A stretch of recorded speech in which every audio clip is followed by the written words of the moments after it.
Hi, Blogging Heads viewers. This is Daniel Strauss of Woodruff and Strauss here today with my cohort, Betsy Woodruff, currently at the Washington Examiner, but soon to be of Slate magazine. Da, da, da. And the contrarianism will get stronger after that, or something. Washington Examiner is a great place to work and full of delightful people, but I'm also really excited to go to Slate. But the good news, when I was first leaked this information by a source close to Betsy, was we will be able to continue Woodruff and Strauss through this. So nothing is going to change here, except the background for Betsy. I will have, no longer will a deadly day for Metro front page of the Examiner be in the background. Read it and weep, folks. Yeah. Soon it'll be gone. So, I mean, but like today, though, yeah. Maybe literally weep because it's talking about death. I shouldn't be talking about that. Bump. That's probably poor phrasing on my part. Anyway, though, I hope you appreciate this beautiful Washington Examiner coverage because it will not be in the background. So we're going to do semi-quick blogging hits today. But one of the things we're going to talk about right off the bat is the big news in the campaign world in the last 12 hours, which centers around a fan in Florida. And it's that Charlie Crist brought a fan onto stage during a debate on Wednesday night, and that was so objectionable to Rick Scott that he decided not to come up on the stage initially for a while, which elicited boos and an endless amount of mirth from Democratic flacks and, people who support, well, really just oppose Rick Scott, not so much support Charlie Crist, because that's the situation we're in Florida right now. So, I mean, Betsy, what was this hilarious? Do you have a smart take here? I think it's funny. I think what's funny is that the fact that Charlie Crist took a fan on stage and then Rick Scott didn't want to go on stage is the number one story to come out of this evening. This is a very important election. Florida is one of the most populous states in America. Whoever's governor is probably or might preside over Florida legalizing medical marijuana, what that regulatory regime looks like. Obviously, Florida is essential in presidential elections. There's a ton of major policy issues that you can talk about when you're talking about Florida. These are big deal, substantive things that affect everyday people's lives. But the number one debate story was it took Rick Scott a little while to come out because Charlie Crist seemed to break debate rules. And I'm all about weird politics news. I think it's totally fine. I love this stuff. I loved when Mark Sanford had a cutout of Nancy Pelosi next to him because it's so bizarre and weird, and I like when politicians do weird stuff. But I do worry a little bit when it seems to totally overshadow the very substantive, very big deal issues for Florida. See, I'm of two minds on this. I totally agree with you on one point that, because the headline in, I think, the Tampa Bay Times was that, the Fangate overshadows, sort of a very serious debate. So I'm with you there that I think that sort of really did overshadow something, and it was an unnecessary ding for Scott. But at the same time, it also kind of highlights, I think, an important part about the campaign world, which is that there is a lot of arguing and debating that goes on into campaigns, agreeing to a debate, and a lot of petty things like, can you use a pencil, can you use a pen, if your candidate is short and he's taller, can he have a little lift on, all kinds of stuff. Yeah, that's true. And I guess this is kind of because the dispute was reportedly there was some discussion beforehand because Chris, the day two story about this was that Chris has been carrying around this little fan for a while. Which is an awesome day two story. Yeah. So good. Molly Ball at BuzzFeed, they both had this. Mm-hmm. It's weird. Chris is kind of a weird guy. Neither he nor Rick Scott are well liked in Florida. Chris has been. No, they're right. There was they both have very story. low approval ratings. Yeah, right. They are they could be the most disliked competitors in the general election in the country. Both of them have near 100% name ID and also incredibly low approval ratings, which is kind of an interesting situation. So the number one thing that I'm watching for in the Florida governor's race is how well the Libertarian does in the general, because he's sort of capitalizing on this vestigial Ron Paul for president 2012 infrastructure, getting his old campaign volunteers on board and getting a lot of libertarian activists who cut their teeth on that race. So it's going to be interesting to see if those people as a bloc can get more than 5% of the vote in the general. And if they can, I think that sends a pretty interesting message to members of both political parties that there's an active, invested group of people who vote in Florida who don't like either general election, either major party as they stand right now. Would you blame them, though? I mean, frankly, I reported out a story the other day on, what are the biggest and most important Senate races left? And one of the things that kept coming up among pollsters, strategists, and Flax was that, and there's a CPI, a study from the Center for Public Integrity out today that says the in these races, the majority of ads have been negative. And I find that really frustrating because, most of this cycle has been characterized by don't back the other guy, back me, because I'm not nearly as bad as this guy. Mm-hmm. And I kind of think, by the way, I want to go back to Iowa later in our normal Iowa segment, but I kind of think that's what's helped Joni Ernst in particular. But I and nowhere more than Florida on this, right? It's nuts. Yeah, it's less than inspiring. I don't know if there's much more to say about this. I think he will. I think Rick Scott will recover. I know the polls are close, and they've sort of started to tip. So a few have started to tip in Charlie Crist's direction. We'll see how much it lasts. They're both pretty dislikable. Hell, in the end, this might just help people go to the booth anyway, and just maybe.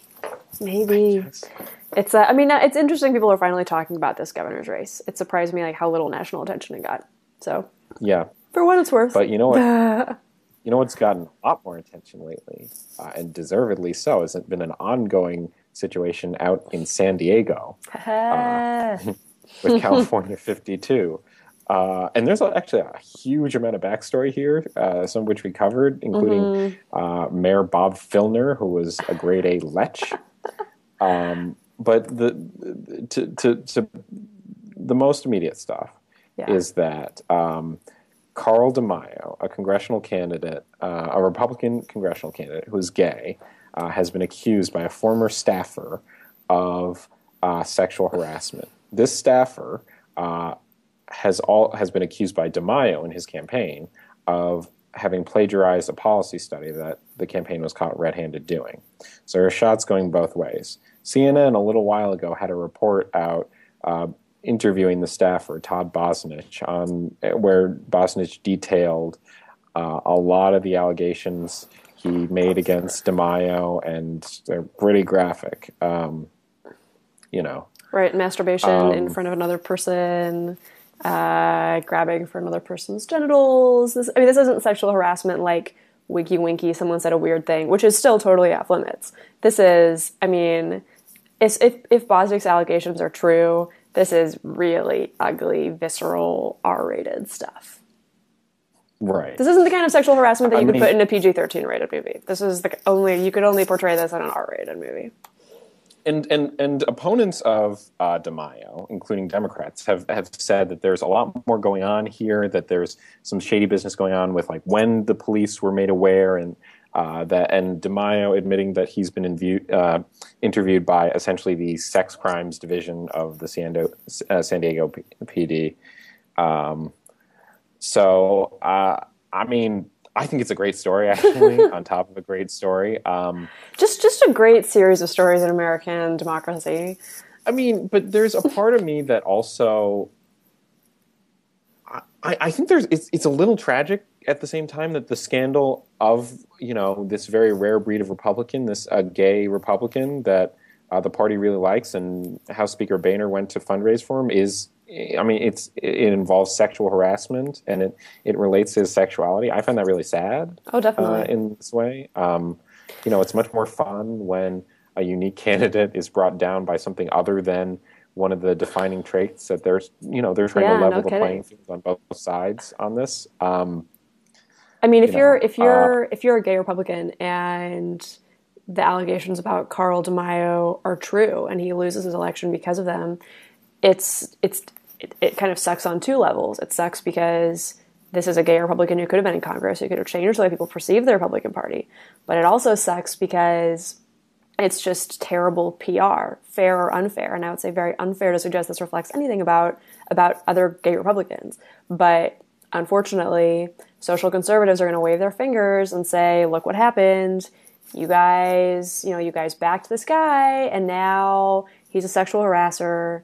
What's the Republican Party doing catering to the sodomites? Like, obviously that's an absurd thing to say, but that will be said, and it will be said very loudly in certain quarters of the GOP. So one thing, I think it's valuable to lay out the order of events a little bit with a little bit of detail, because I did some reporting on this. I did a story that broke this morning, and as we discussed earlier, I've got another story coming out tomorrow morning, which by the time this video is on Blogging Heads will be yesterday, but I don't think my editor's going to let me. You gave me some of the spoilers. It's interesting. It's interesting, yeah. So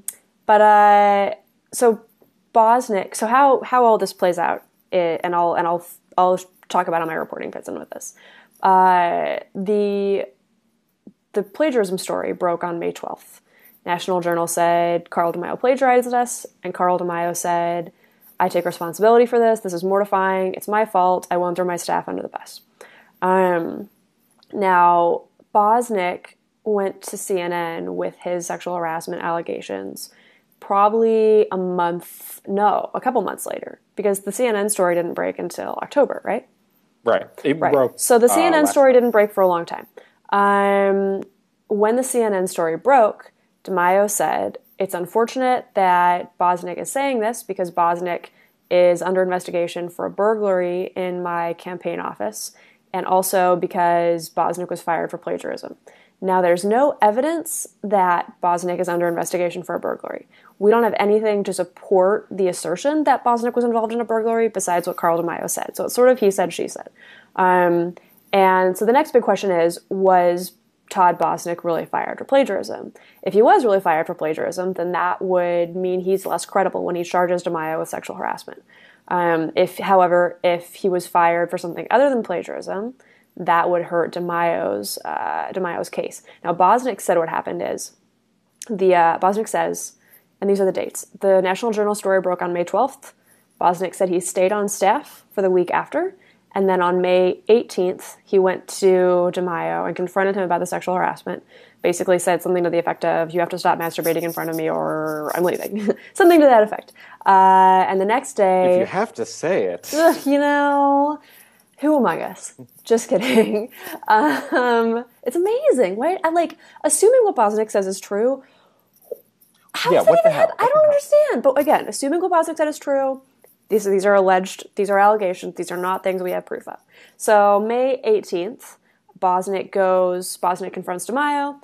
Bosnick says on May 19th, the campaign manager, Tommy Knepper, calls him into his office and says, hit the road, and we'll get you a new job and pay you $50,000 if you sign a non-disclosure agreement. Bosnick did not sign the non-disclosure agreement, and here we are.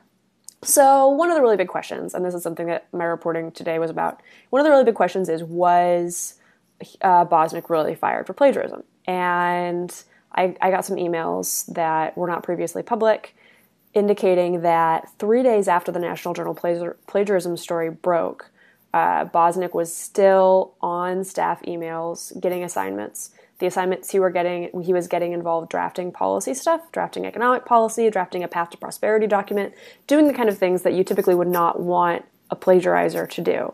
And according to what these emails look like, he was being treated like a full employee with a lot of responsibilities, responsible for writing things, also responsible for tracking their Democratic opponent, Scott Peters.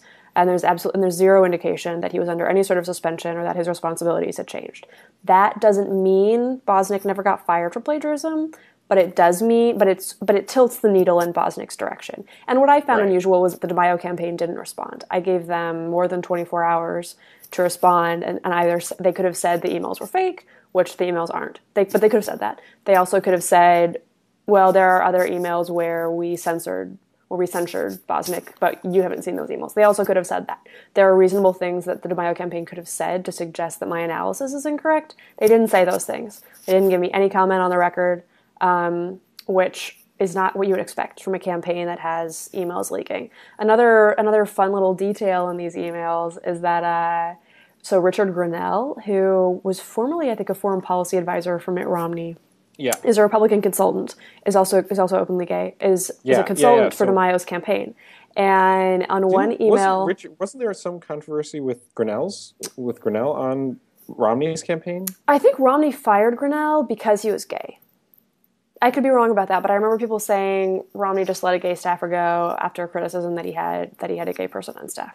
So this is the Republican Party we're talking about when we talk about Carl DeMaio losing. These are people who operate in the Republican Party. That's obviously not the entire Republican Party. That is not the entire conservative movement, but it's a very powerful, very vocal, well-funded sector of the Republican Party. Anyway, that said, one thing in these emails, it lists assignments for different people. So assignments for Todd Bosnick, assignments for the campaign manager. And then there's a list of assignments for Richard Grenell.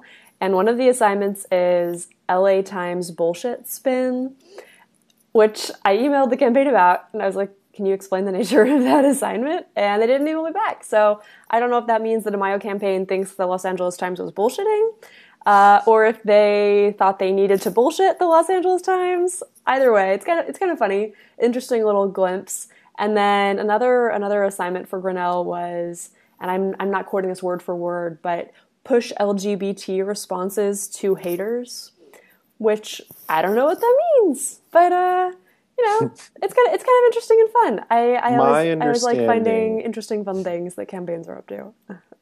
My understanding is that the LA Times has been very aggressive in a way that the DeMaio campaign is probably not too happy with and has not been for a while.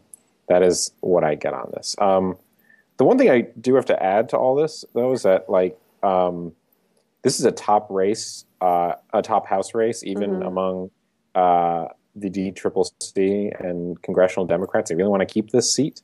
It's a big priority, and DeMaio is running against Scott Peters.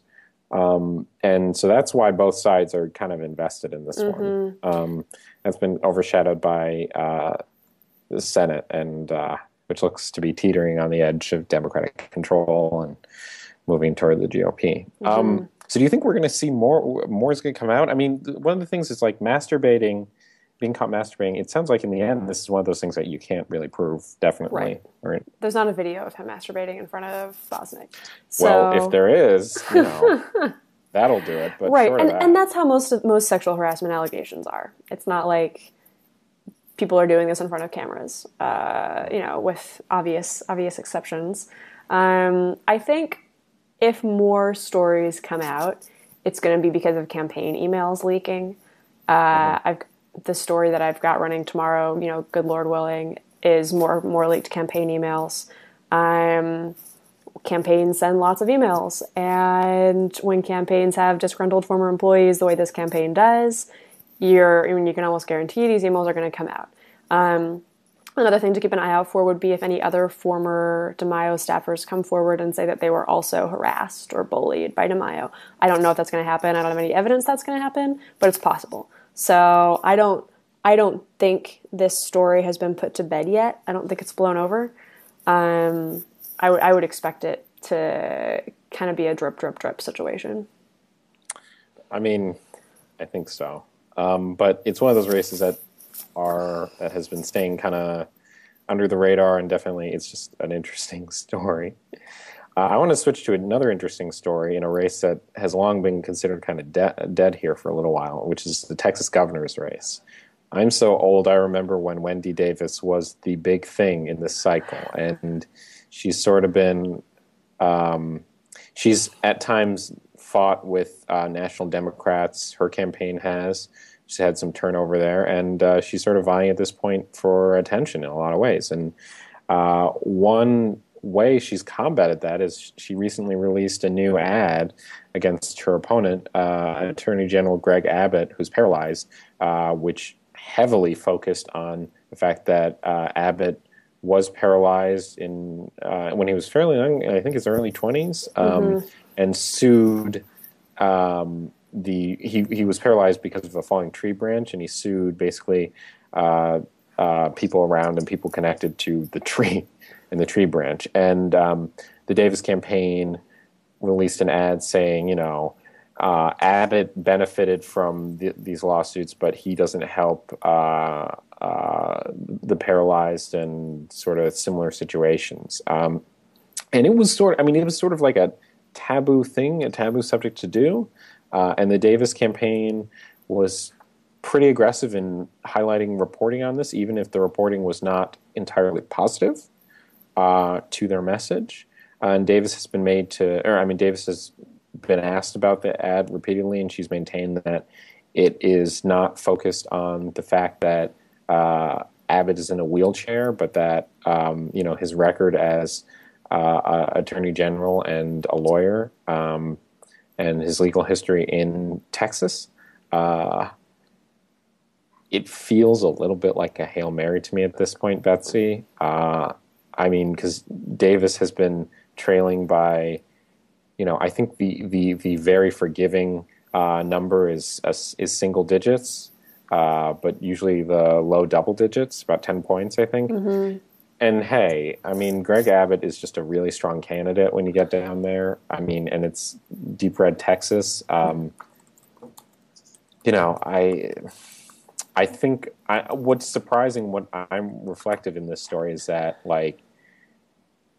Davis was supposed to be the governor's candidate.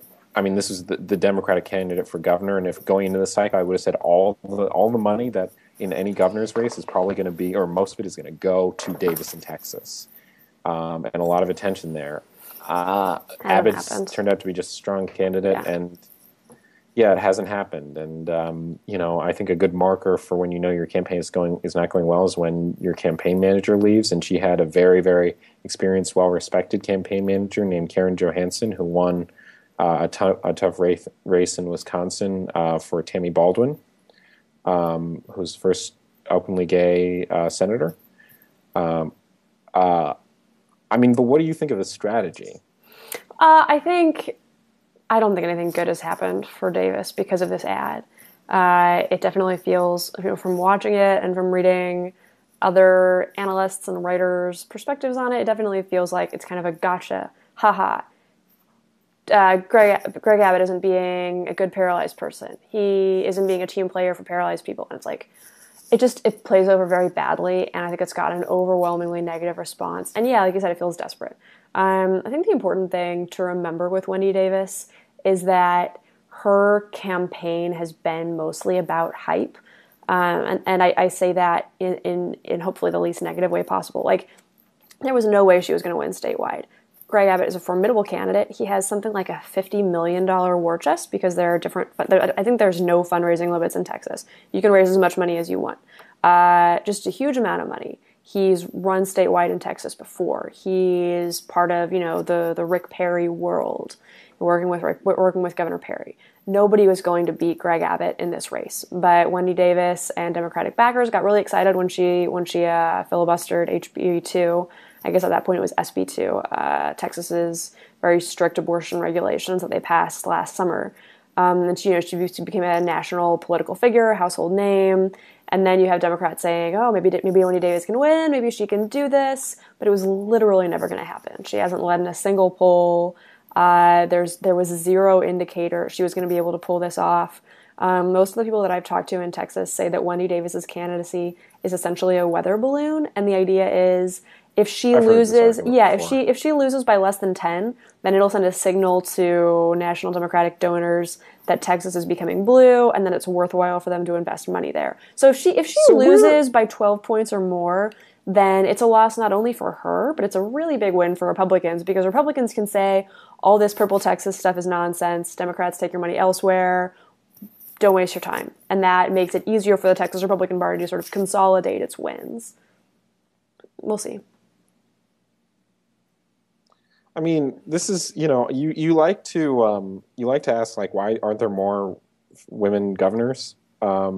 Democratic women governors. I guess this is one of the things. They're not running in states. I mean, like Allison Schwartz did not win in Pennsylvania. Didn't even get second in the primary. Like very embarrassing loss. Like tailspin.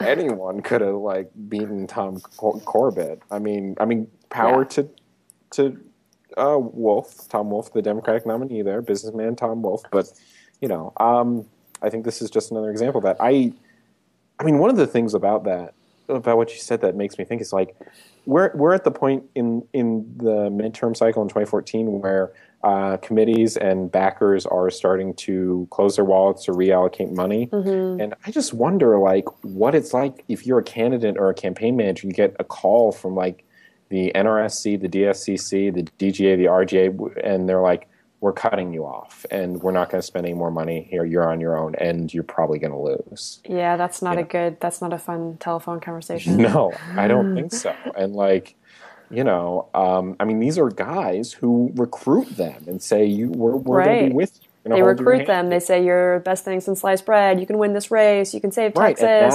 You're an amazing candidate. And then they're like, just kidding. Yeah, not really. And by the way, all those negative attacks that have happened, anytime people Google your name now, all that stuff, all that opposition attack, that's still going to be there, but we won't. Bye. It sounds awful. This is probably why more political reporters don't run for office. I can't. Like, really? You think that's the reason, and not because we slightly suspect that we might be a little awkward? Like we might say a few dumb things, in our cups, maybe, after a drink or two. Speak for yourself. Because when do we go out and drink and say dumb things? I don't know where you're getting that. I don't know why you would think. I don't know why you would think that. I did once do a 20-second vet of myself. Oh yeah? How do you do that? I just was like, what if I ran for office? And then I looked in my inbox and my recent Gmail conversations. I was like, nope, can't do it. Nope. And that was just, didn't even go through my Facebook, academic record, all that. Nope. You've never done that? You've never like... Oh, I mean, I've like sort of thought about it. And then there was a point in college, I think, where I would specifically like send stupid emails to be like, guess what, future Betsy? Never running for office. Ha ha ha, dumb email. Sort of and you haven't even gone over your friends, your enemies, all that papers stuff. I wrote. Nothing good. Nothing good. I think you have to be a remarkable person, and even then, I don't know. There's an Onion article that says Republican and Democratic parties vetting candidates for like the 2036 race. Like Republicans are really excited to find a guy who lives in a trailer park and has never had access to electricity and the internet. Yeah. And has never had access to the internet, has never put anything on social media. He'll be a great candidate. He'll be a winner.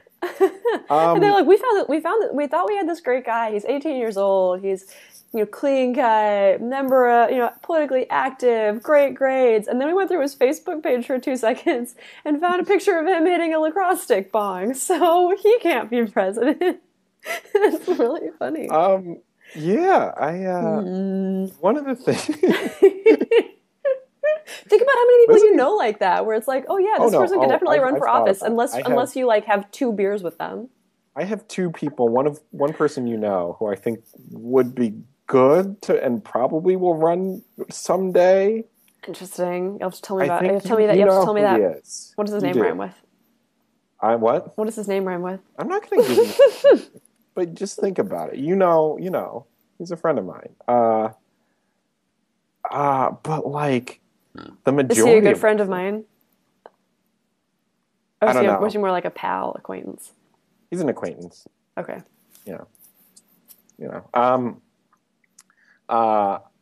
Anyway, and he'd be good, but I think the majority of people we know, our friends and people we like, wouldn't be very good. Definitely not. I did want to move to, before we move to Iowa, I did want to talk about Colorado for a second, where Cory Gardner is in the lead against Mark Udall, which is remarkable because I thought that Cory Gardner's support of personhood amendments, which Democrats, that's their knee-jerk word. If you do word association, Cory Gardner, personhood, anti-abortion, all of it, straight, crazy. He's leading Mark Udall now, and he's been leading for a while. Yeah, and Deadspin wrote a story yesterday about how it looked like Gardner had lied about his history as a football player. And when I read the story, walking home in the rain, because that's what I do, I'm a sad bastard. I was like, wow, Corey Gardner got manti-teo'd. And they had like a quote from like a former coach who like was the expert of the small town Gardner grew up in, was like, he wasn't on the football team. Turns out that story was wrong. And the Gardner campaign tweeted out pictures to everyone. Gardner's campaign manager tweeted out a picture to me. I didn't write our write-up of that story or the original story. And Deadspin has had to walk this back. And they're basically like, we screwed up here. And it actually is kind of a who among us situation, because I can imagine doing that. You know, you think you've got a great source. Nightmare. Oh yeah, you know, you trust your sources. You find somebody who says they know and tell you something, and then 24 hours later they're like, "Just kidding." And you know what really happened? You know what really happened? Deadspin got manti-teo'd. Yeah, you were so right. In the end, oh my god, it turns out that they were wrong. Look how proud of you. I'm going to tweet that. I'm tweeting that. But this is sincerely, and this is one of the things. I mean, this is the reporter's nightmare. This is what keeps us up at night. This is what gets us to call our editors on Christmas Eve as they're like cutting the chicken and being like, "Wait, I've got a call from Daniel," and it's saying he's just worried about this. He said he hadn't checked it yet. This is why we do the crazy. Oh yeah, this is why you like wake up at 2:00 in the morning, like not knowing what you're worried about. Because some lizard part of your brain is like, you probably messed something up. There's a disturbance in the force. Horrible. But this would that have even really brought Gardner down? Yeah, totally. If Gardner was lying about playing football, I mean, think about Mitt Romney's dog and Mitt Romney's dancing horse. Think about Rick Scott's little thing. I think about Bruce Braley suing over chickens. These kind of stupid little stories can have a big impact. And if it turned out Gardner made up being a high school football star, everybody would have made fun of him, and the entire final 3 weeks on the campaign trail, the only thing he'd be able to talk about is like, oh, hey, sorry I lied about playing football. Sorry I did the stupidest lie in the world. Because I can imagine you'd all just suddenly showing up to football games and, in a camera, showing up for an interview in a Broncos jersey. Oh, hello. I'm just, just casually here. Just throwing a football or something. But instead, it's great for Corey Gardner. It's great for Corey Gardner. Because now everyone's talking about, look at cute Corey Gardner. He played football when he was in middle school. I'm tweeting this thing about manti-teo, by the way. Great, fantastic. This is live tweeting Woodruff and Strauss. But in all seriousness, I'm a little amazed, honestly, that Gardner rose to this level. A friend of mine was just out in Colorado, and she says that Gardner up front is surprisingly a really impressive candidate. He was really young and green to me, and that was my read early on. And Udall is one of these dynastic political families. Why didn't the personhood stuff bring him down, Betsy? I mean, this switch from personhood to over-the-counter contraception. Because I think it didn't bring him down because there's voter fatigue about women's issues. I think it's the number one thing Democrats have talked about for the last 3 years. 2 months. And yeah. Well, but 3 years on the since Romney, yeah. And I think eventually people feel like they've been hearing it and it's the only thing they've heard. Like Democrats talk about abortion the way Republicans talked about Obamacare 6 months ago, where it was like, wow, do you guys care about anything except for this one issue? And even though it's a big turnout, it can drive turnout for Democrats. If you have a Republican who's putting forward a serious message and who also has kind of an interesting, innovative idea with over-the-counter birth control, it's very appealing.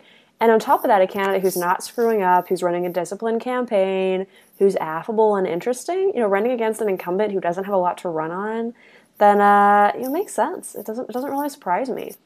And also, midterm election electorates are fundamentally different from general election electorates. So that's part of it. Turnout's going to be lower. It's going to be more activist bases. You're going to have probably fewer young people, maybe fewer women than you might typically have. And sort of being, a one-trick pony the way Udall kind of has been, or at least has been characterized, doesn't necessarily do it. The Real Clear Politics polling average of recent polls actually has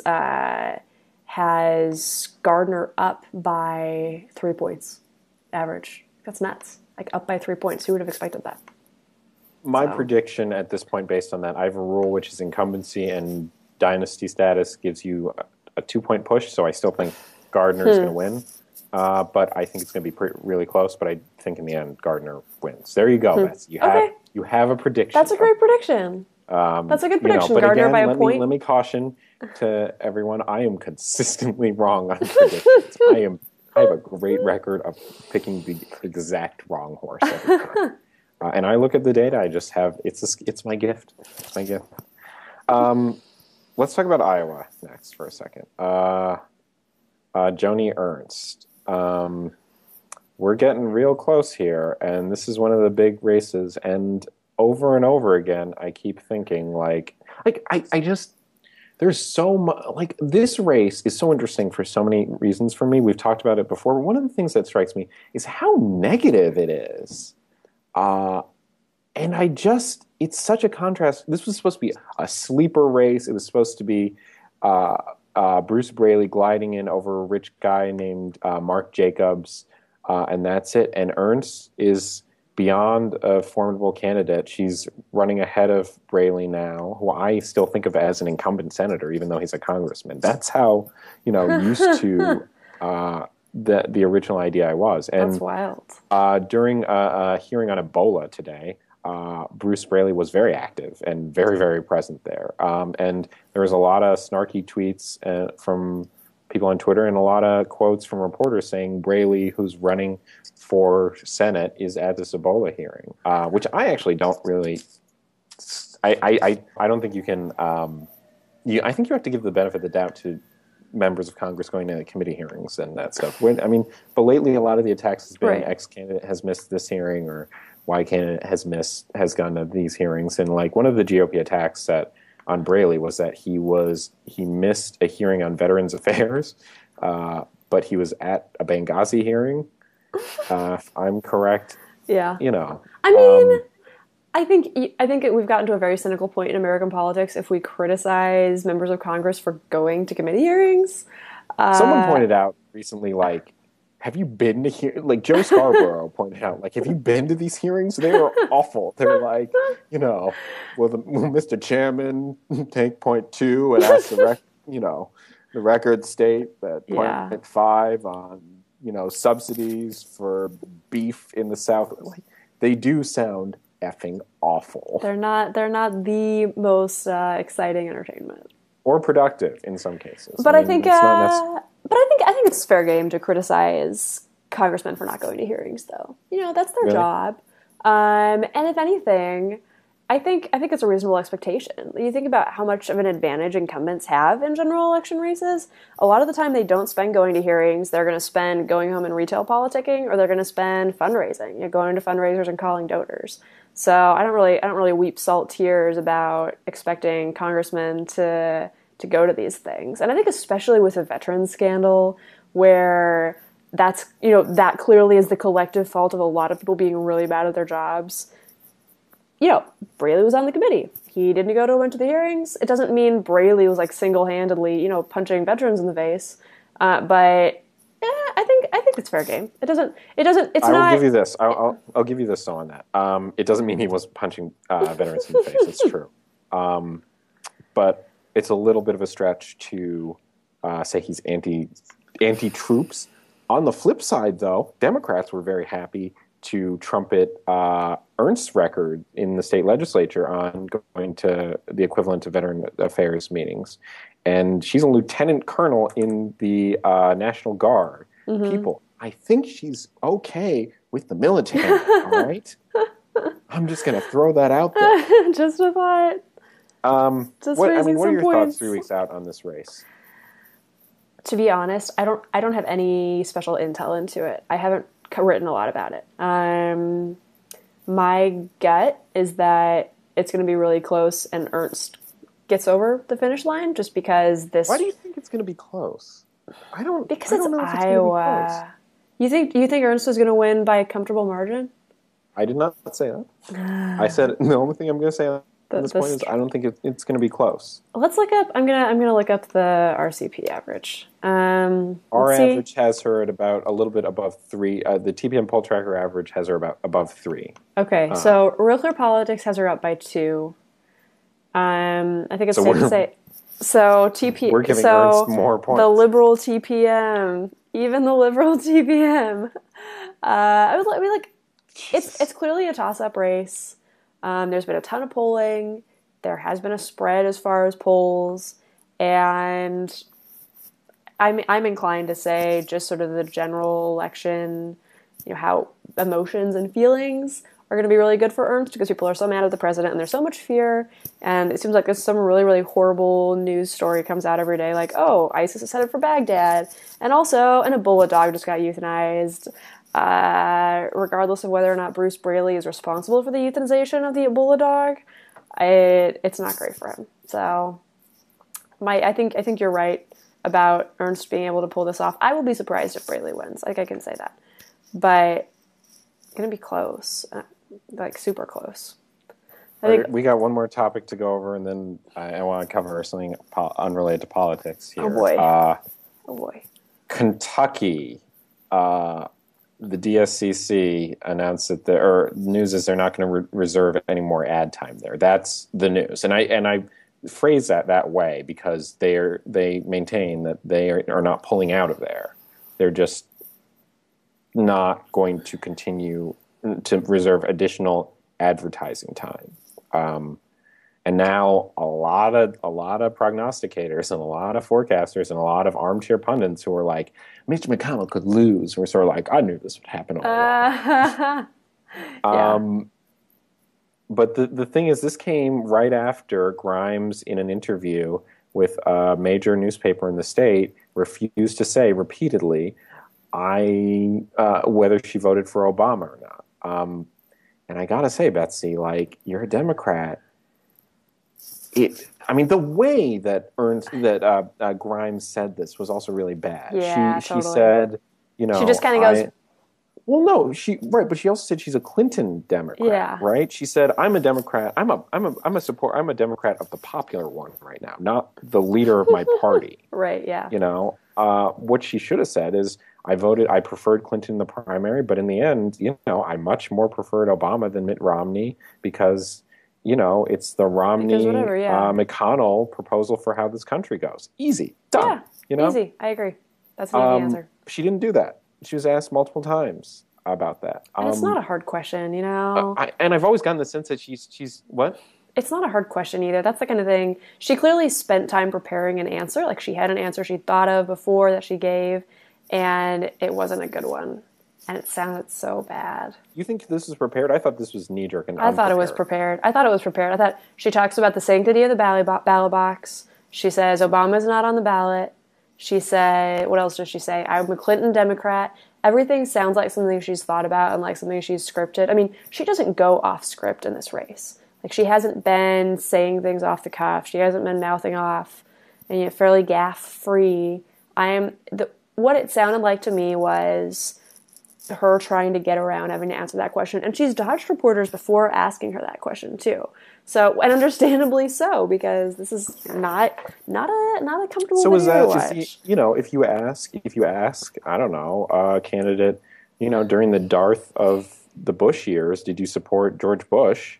Is it the same answer? I think you just go with it. I think you say, I voted for George W. Bush, but I disagree with him on XYZ. Right. Because you just go with that. Because otherwise you sound very cowardly and you sound weird. And Michelle Nunn's doing the same thing. She won't say if she voted for Obama. Come on, what is that? I want to call foul on this. I got to disagree. Really? At this point. Yeah. Here's why. Because yesterday the Oppo research group America Rising released a video of a tracker asking Nunn this question. Mm-hmm. Nunn is conspicuously careful and is off the cuff. But she was asked by a tracker. She wasn't asked by an editorial board. Mm-hmm. And she didn't respond, which is different than Grimes' answer of, like, opening her mouth and saying something. So I think, in the situation, she was approached on the street. This was a sit-down interview that Grimes agreed to on this point. I would love to hear what Nunn has to say on that point. Mm-hmm. Believe me. But I don't think it's analogous. I think it's that's a fair point. That's a fair point. I think it's reasonable for reporters to call all Democratic candidates and ask if they voted for Obama. That seems like a no-brainer. Now we should do that tomorrow. Why not? America Rising, yeah. Well, I guess that's what we're doing. Why don't politics reporters do that? Like, we should all be like, okay, I saw this clip. That's like a 30-second. That's a 30-second story. That is extremely easy. Right. So yeah, I'm gonna do that. Journalism. Yeah, good job, us. So truth to power. I just don't. I don't know why I made this. The last few minutes, I wanted to rant about basically. I know this is going to sound really weird, but like we're reaching the holiday season, and the things I'm sick of, besides pumpkin spice everything, which I think is really overrated and terrible, is like what you're supposed to do in DC for this election cycle and after. Are you supposed to go somewhere? Are we supposed to stay here and prepare and not make reservations because it looks like there's going to be at least one runoff in Louisiana or other ones? I guess it sort of falls into like, are we all living in DC? Or are we just squatting here while we work here? So your question? My question is like, the midterm elections are messing up Christmas travel plans because are they? Yeah. Are you? What are you doing? I'm not sure. I'm changing jobs. I haven't really talked about it with my editors. So it looks like there's a possibility. It looks like it's almost guaranteed runoff in Louisiana. And then strong possibility of a runoff in Georgia because there's a Libertarian candidate. The Georgia Senate race, fun fact, went to a runoff. Yeah, fun fact, the Georgia Senate race went to a runoff in 2008. So it would not be unprecedented or even historic for it to go to a runoff this time. Woohoo! And that runoff wouldn't happen until January.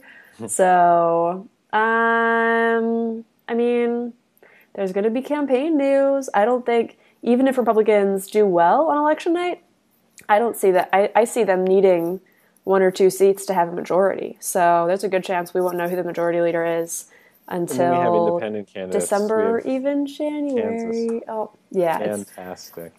Do you think that's actually going to help like the country's view of politics? Because I don't. I think they're going to hate it even more. I mean, during the Christmas season, they're going to be inundated instead of, Charlie Brown I think commercials. During the Christmas season, like, Bill Cassidy, Mary Landry's evil. Are you looking forward to that? Gaff. Yeah, she was at Christmas instead of out campaigning. Really, guys? You know what I think is going to happen? Look at this picture of Mary Landry hitting a holiday bong or something, or like, Bill Cassidy made a video ad with a weird facial expression in it. Ha! Look at his weird facial expression. You know what I think is going to happen? I think nobody's going to pay attention to these stories. I think we're going to have a runoff, and we're all going to be, ferociously, can you believe Bill Cassidy's weird facial expression? And nobody's going to read it, and it's not going to be good for business. And this is the fear of reporters. This is the second fear. One is like to be manti-teoed, and the second one is, no, you write something and no one will read it. A lonely road. It didn't happen to us, Betsy. You saw like this happen. This didn't happen. Right, it's true. It hasn't even happened yet. So, and who knows? Maybe something crazy will happen in Louisiana, and everyone will be excited about it, and everyone will click on all the stories, and it'll be so fun. Maybe in Georgia. Who knows? Georgia's an interesting state. Louisiana's an interesting state. At least the campaign reporters traveling to that state. It's better than if Alaska had a runoff, or like if Iowa had a runoff. You want to go to Iowa in January? I mean, no offense to Iowa. I would prefer not to. But that's not my Big Ten state. My Big Ten state is Michigan, so and I'm from Illinois. So, okay. Right before we go, can you tell us anything else about your job? What are you going to do? I can. How often are you going to write any of that stuff? The idea is I'm going to be filing maybe 8 times a week, so I'm going to be writing more than I'm writing now, which is exciting, and I'm going to be focusing on covering Republicans. So the conservative movement, which is where a lot of my good sourcing is, 2016 stuff, how the libertarian impulse or movement, liberty movement, is affecting the Republican Party, how all these moving parts are shifting. The Republican 2016 primary is the most interesting election story of the next couple of years, because everything about Hillary Clinton or most of it has been written. So that's what I'll be focusing on. Writing some of that too. Yeah, also. So that's what I'm going to be focusing on. I'll probably be doing a little bit of non-politics writing, like, books, TV, as that arises. Because Slate's very different from Washington Examiner because it's not really written for as much of like a politics-centric audience. It's more written to an audience of people who are curious about general things, and that MC Politics is a subset of where they go. So it's not going to be as much horse race stuff, probably. It's not going to be as much writing up polls. It can be a little bit less wonky, which I'll miss doing that. But I'm excited. I think it's going to be really fun. Well, I've always been a fan of your work, Betsy, so I'm excited to see you and, Purple Headline. I am also excited because we always, one of the things at Woodruff and Strauss we struggle on is not to flood guests who are from TPM and the Washington Examiner. Yeah. So, and we have a good bench for those guys, but otherwise we can't have them on here too much. But I will look forward to fighting to try and get as many Slate reporters on in our episodes. Nice. Anyway, Betsy, as always, it's been great. I will talk to you next time. You too. Right. See you soon.